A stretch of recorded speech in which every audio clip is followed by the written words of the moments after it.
Zəkəriyyə Peyğəmbərin kitabı. Zəkəriyyə 1-ci fəsil. Rəbbin öz xalqına müraciəti. Daran hakimiyyətinin 2-ci ilində, 8-ci ayda İddo oğlu Bereki oğlu Zəkəriyyə Peyğəmbərə Rəbbin bu sözü nazil oldu. Rəbb atalarınıza çox qəzəbləndi. Ona görə də sən onlara söylə ki, ordular Rəbbinin sözü belədir. Mənə tərəf qaydın, bəyan edir ordular Rəbbi. Mən də sizə tərəf qaydaram, deyir ordular Rəbbi. Atalarınız kimi olmayın. Əvvəlki peyğəmbərlər onlara müraciət edib söylədi ki, ordular Rəbbi onlara pis əməllərinizdən və pis işlərinizdən qaydın, deyir. Amma onlar eşitmədi və mənə qulaq asmadı. Rəbb belə bəyan edir. Atalarınız indi hardadır? Peyğəmbərlər də əbədi yaşayırmı? Amma qullarım peyğəmbərlərə əmr elədiyim sözlərim və qaydalarım atalarınıza gəlib çatmadımı?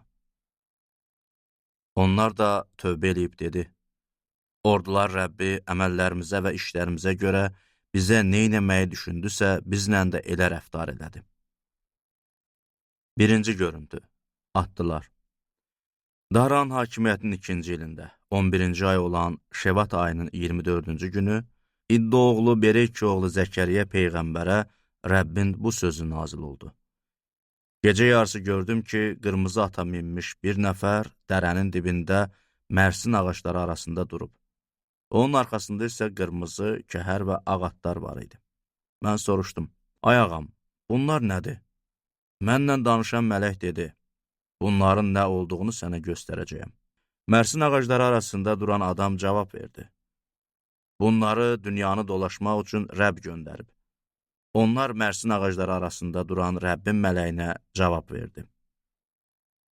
Biz dünyanı dolaşdıq və gördük ki, bütün dünya asayiş və əmin-amanlıq içindədir. Onda Rəbbin mələyi dedi, ey ordular Rəbbi, bu 70 il ərzində qəzəbləndiyin Yerusəlimə və başqa Yəhuda şəhərlərinə nə vaxta qədər mərhəmət eləməyəcəksən? Rəbb mənlə danışan mələyə yaxşı vədlərlə, təsəlliverici sözlərlə cavab verdi. Mənlə danışan mələk mənə dedi, müraciət eləyib söylə ki, ordular Rəbbi belə deyir. Yerusəlim və Sion üçün böyük qısqanclıq duyuram. Qayğısız olan millətlərə qarşı çox qəzəbliyəm.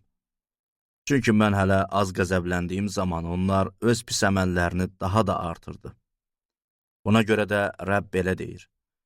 Mən mərhəmətlə Yerusəlimə qayıtdım. Evim yenə orada qurulacaq.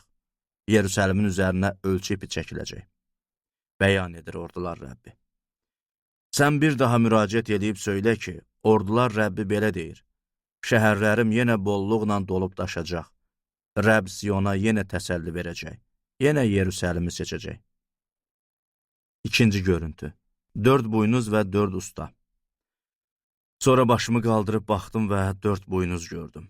Mənlə danışan mələyə dedim, bunlar nədir?